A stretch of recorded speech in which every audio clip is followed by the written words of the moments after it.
Halo is a franchise rich in symbolism, with its connections to Abrahamic faiths in particular being thoroughly covered across a plethora of videos on YouTube.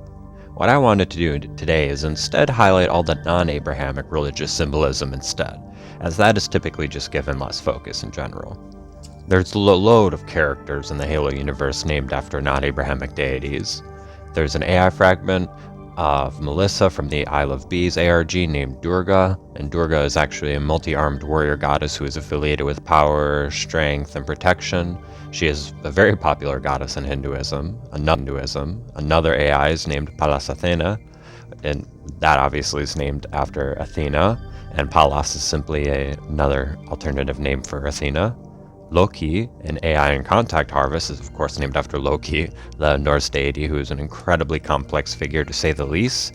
To try and describe Loki is a Sisyphean task to say the least, so let's move on to the next. In the graphic novel Halo Tales from Slipspace, there's an AI named Nyx, who is named after the Greek goddess who is the personification of night itself. She features heavily in groups dedicated to the teachings of Orpheus especially. In the book with way too long of a title called Halo Evolutions, Essential Tales of the Halo Universe, one AI gets the name Sekhmet, which is the name of an ancient Egyptian deity of fire, water, pestilence, and medicine, and she is a direct daughter of Ra, the Egyptian sun god. Winged Dragon of Ra! In the Rise of Atriox, there's an AI named after the ancient Egyptian deity of storms, desert, disorder, and warfare called Seth. Even Cortana, while less direct, has connections in her name with polytheistic pantheons, for the sword that she is named after was once rumored to be forged by the Greek gods themselves. There's Tartarus in Halo 2, who's named after the deepest pit in Hades, the Greek underworld where the Titans are bound, very fitting to his bad nature, needless to say. The Prometheans as a whole are of course named after Prometheus, a Titan who regularly defied the Olympians and aided humanity several times as the Olympian hegemony began to establish itself, most famously gifting humanity with fire. Team Osiris is named after one of the more well-known Egyptian deities. Osiris was associated, with fertility, agriculture, the dead, the afterlife, and rebirth in the ancient Egyptian pantheon. The jackals are named after the species of the same name in our world, of course, which, while not relevant to Abrahamic faiths, were highly venerated in the ancient Egyptian faith. Anubis in particular was often portrayed as a human with a jackal head. He's the deity of funeral rites, protector of graves, and a guide in the afterlife. The Hurugok are expert mechanics and builders created by the Forerunners, whom the Covenant consider literal gods, and are part organic as well as part mechanical themselves. Symbolically, I see them as something like the Gurai, which they were ancient golden automatons crafted by Hephaestus in the ancient Greek mythology, and they blurred the line between a mechanical creation and a living being. Here's a quote from Homer's Iliad, quote, "Hephaestus took up a heavy stick in his hand, and went to the doorway limping, and in support of their master moved his attendants. These are golden and in appearance like living young women. There is intelligence in their hearts, and there is speech in them and strength. And from the immortal gods they have learned how to do things. They stirred nimbly in support of their master." End quote. The plenty of locations in the Halo universe also have a lot of connections to non-Abrahamic mythology and culture, some more intentionally than others, of course. Gemini in Halo 2 has its name's origins in the zodiac sign, which has importance in ancient groups all across the Mediterranean, from Egypt to Greece to Rome and so on, especially during the polytheistic times. In Combat Evolved, Chiron TL-34 is named after the orbital station above Mars it's located on, and the name Chiron originates arguably from the most famous centaur in Greek mythology. He was super wise after being raised by Apollo, and would go on various instructive adventures, teaching characters medicine, and all these sorts of things, including Asclepius, Heracles, Jason, and Achilles. He also, after his death, would go on to become the constellation Centaurus in the sky. Hyperion Station, mentioned in Halsey's journal in Halo Reach, has its name origins in Hyperion, which is one of the original 12 Titans from Gaia and Uranus. He was a personification of the sun, and from him descended Helios, Eos, and Selene. St. Helios, of course, gets its name from the aforementioned Helios, son of Hyperion and personification of the sun after the overthrow of the Titans. Epitaph in Halo 3 has its name/conceptual origins in ancient Greece and Egypt, An epitaph is simply text on a tombstone, and while it would go on to be popular and practiced in Abrahamic faiths, as mentioned before, the practice originates in ancient polytheistic Egypt and Greece, with the most famous being the epitaph of Seikilos. While not intentional, I believe that when I look at gepharophobia, I can't help but connect it to Zoroastrianism. In Zoroastrianism, death involves our souls crossing a bridge. For the virtuous, the bridge will be wide and easy to get into heaven, and for the unvirtuous, however, the bridge will be as narrow as a blade and they'd fall down into the house of lies, which is a form of hell. This bridge is called the Chinvat Bridge, and given the risk of falling into the hell is great, if you're unvirtuous, you'd be afraid of that bridge. In other words, you'd have gepharophobia, the fear of bridges in Greek. Definitely not an intentional connection, but certainly a fun one to make there. The planet Arcadia gets its name from the region of the same name in the Peloponnese in Greece, whose name is said to originate from Arcas, a mythological Greek hero who taught people weaving and baking bread in addition to becoming the mythological first king of the region, hence why that region is named after him. Atlas is a planet in the book First Strike, of course being named after the famous Greek titan who is depicted as carrying the world on his back. In Mortal Dictata, there's a planet named after the ancient Greek tree nymphs, Dryad. Dwarka, a planet noted in First Strike, the Cole Protocol, and Evolutions, Essential Tales of the Halo universe, is named after a city in India that played a big role in Hindu mythology, including in the Mahabharata in particular. Although, as you can see here in this lovely video by Dr. Miano, this role can often be greatly exaggerated. Erebus, featured in Halo 4 and Point of Light, is named after the ancient Greek god of darkness itself, who is often understood to be one of the earliest beings in existence. Hestia 5 is a gas giant seen in Halo 5 and the Halo 2 anniversary terminals, in addition to being mentioned in several books. It's obviously named after none other than the Greek goddess of the hearth, family, and the home, Hestia. Ragnarok is a remake of the map from Halo 3, which we'll get to shortly, and is named after a very important concept in Norse mythology. Ragnarok more or less covers the events at the end of this cycle of the Earth's life and the rebirth of the next. The Norse had a cyclical view of the cosmos, and they believed that this world would be completely lit aflame and then ultimately submerged in water. Once risen out of that, a new cycle will be born. So while technically Ragnarok is an apocalyptic concept, it's certainly not anything like most apocalyptic literature or concepts in Abrahamic faiths. Tantalus, a planet mentioned in Shadows of Reach, is named after a Greek mythological character of the same name. His myth is fairly brief. He's a son of Zeus, but he is constantly ungrateful to all the gods and all the spoils that they give him, and they're obviously spoiling him for being a son of Zeus, and he even tries to trick the gods, and then for that he's punished and sent to Tartarus. Te is the home planet of the Hunters, and gets its name directly from a Taoist concept of the same name, which is translated as either virtue or power typically. Of course, to build off that, the hunters themselves work in pair and can be seen as symbolic of the yin-yang, arguably the most important concept in Taoism. Troy, a city only mentioned in the Isle of Breeze ARG, is of course named after the most important city in Greek mythology, arguably, being the setting for the Trojan War, and would go on to later be reinterpreted and readapted by the Romans into their own mythology. And Valhalla is named after one of the most famous North realms of the afterlife. It's very hyped up, but honestly, the more you learn about it and ponder it, it sounds more akin to an awful fate than a good one to me. I mean, in order to get there in the first place, not only do you need to die, you specifically need to die as a male warrior, and you need to die defending yourself, or else you don't get in either.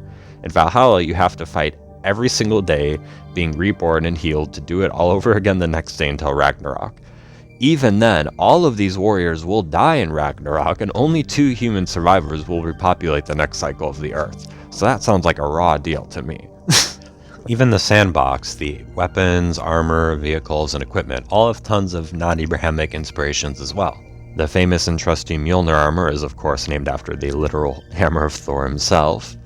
The scarab has some neat symbolism in its name. Scarabs were a sacred symbol in ancient Egypt that symbolized rebirth and the morning sun, and the Egyptians actually also believed Khepri, a god with a literal head of a scarab, literally rolled the sun across the sky every single day. If you look at the energy sword through a Shaktist lens, there's plenty of symbolism there too. Shaktism is a specific group within Hinduism as a whole that views Shakti as the mother goddess of all existence, and she manifests in the world as energy itself. So when characters like the Arbiter wield the energy sword, you could see it through that lens as him like literally wielding the goddess as a sword. It being two separate blades can also symbolize the union between Shakti and her male counterpart Shiva. In fact, Shiva being heavily associated with destruction works well with the Arbiter using an energy sword to kill the Prophet of Truth and bring an end to the Old Covenant hierarchy. And I have to say, from a certain lens, even Chief himself can carry massive non-Abrahamic symbolism. There's two connections in particular I think work well. One is with Heracles, a Greek mythological hero and deity, while the other is with Moism as a whole, who were an ancient Chinese philosophical group. For the Heracles connection, while both him and Chief have to overcome countless labors, primarily through fighting their opponents. In Chief's case, that's all sorts of space stuff trying to kill humanity, while for Heracles it was literal monsters. Both regularly fight massive groups and creatures by themselves against impossible odds and always survive. Heracles wields a weapon made from Greek deities themselves, and as we talked about earlier, the sword that Cortana gets her name from is also said to be forged by the Greek gods, so symbolically Chief is kind of like wielding a weapon from the Greek gods himself too, so to speak. Lastly, Cortana talks about Chief's luck a lot, especially in Halo 3. That luck can be viewed as similar to Heracles, generally always receiving the favor of the gods and them nudging things to go in his way several times. The Moas connection, while not as strong in my opinion, does have more points to touch on than the connection with Heracles. In particular, Chief seems to fit well with 9 out of the 10 core Moas principles. Principle number 1, Moas believed position should be based on merit, not birth. Obviously, Chief was not anointed to his current rank by inheritance. He earned it by making it through the brutal Spartan training program and saving humanity countless times, so he aligns with this principle. Principle number 2, building off the first one, the second is that people should be able to look up to their leaders as role models, something that definitely applies to Chief himself unequivocally, as stated multiple times in cutscenes and throughout the series. Principle number 3, Moas advocated for universal love, to love everyone equally, not just those closest to you. Again, Chief has saved all of humanity several times, and the universe, arguably, or at least the galaxy from the Halo ring, so other species as well, so he can check this box too. Moas condemned all wars of aggression and actively participated in the defense of smaller states against larger invaders using their knowledge of defensive engineering. Big yes for this to Chief too. Between the Flood, Covenant, Banished, and Prometheans, he's opposed several wars of aggression by larger powers against humanity. Principle number 5, Moas were very utilitarian and preached moderating expenditures. This one is a bit of a stretch to be fair, but Chief regularly saves the UNSC money by being able to single-handedly do what would typically take entire battalions of well-armed and equipped fighters to accomplish. Principle number 6, connecting to their utilitarianism, Moas preached simplicity in funerals. We see this as something Chief does multiple times in cutscenes, especially where in Halo Infinite he gives respects to the fallen without like an elaborate ritual or anything like that, just something very humble. Principle number 7, Moas believed in a will of heaven that would reward the good and punish the bad. While Chief doesn't openly state this word for word verbally, his actions are definitely in line with this principle throughout the series of him doing good and not obviously doing bad and doing good, particularly for the sake of good. Principle number 8, while the 8th principle taken literally means in a belief in ghosts, when read in its historical context, it's making an argument for objective morality in an ancient world where morality was typically dictated by your state. So primarily by saying that all peoples of all nations have ancestors whose order to be kind to others overrules any state laws or anything contrary to those morals. So while not literally stated, it's clear by his actions that Chief has a strong sense of like objective morality and aligns with this principle as well, when viewed in that lens at least. Principle number 9, this is the only one I didn't see any connections to Chief in whatsoever. Point number 9 talks against elaborate musical ceremony and expense in it, which I just can't see how that applies to Chief at all, no matter how much I try to stretch it. If you have any ideas for a connection here, let me know in the comments. And then the 10th of the core Moas principles was a firm rejection of fatalism, believing our future is not predetermined and that what we do in this life with our will is of great importance. Something obviously Chief clearly aligns with as well by going against the odds time and time again. Finally, beyond the core 10 principles, Moas also emphasized doing good things, as kind of mentioned earlier, that are good for the sake that they are good rather than expecting rewards. And while Have you ever seen Chief receive gold or a paycheck?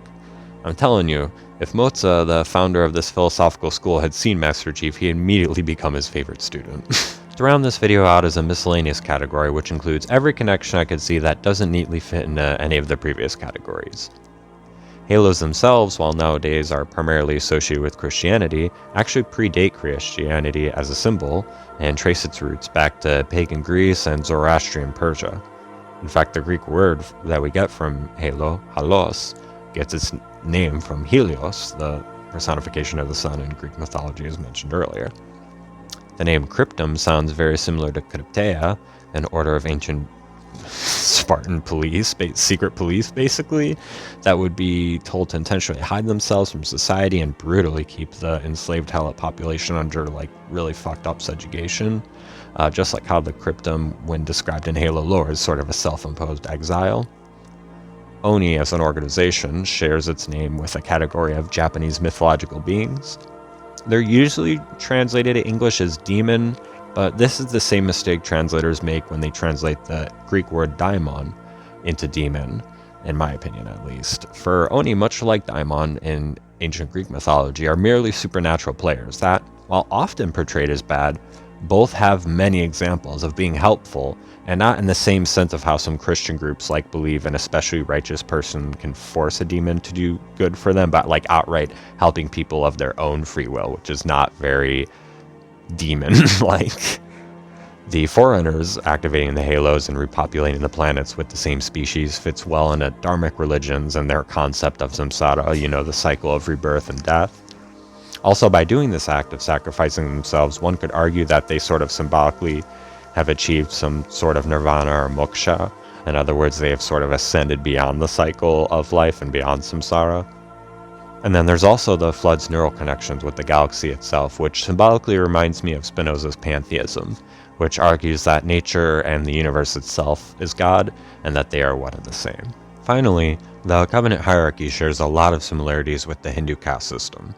The prophets occupy the same position as the Brahmins, being religious leaders at the top of the caste system.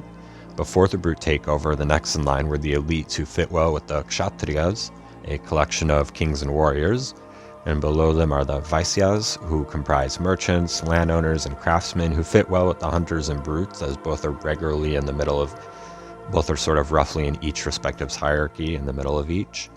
Below that is the Sudra class, which has farmers and servants amongst its ranks.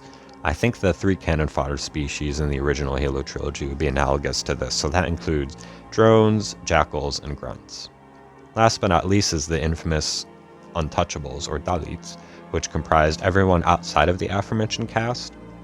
This, of course, matches very well with the Covenant Fringe, who are species working within or with the Covenant but are not officially incorporated into the Covenant itself. So yeah, this is all of the non-Abrahamic symbolism that I could find in Halo. If you have any other additions, let me know in the comments. Love you all, and have a lovely day.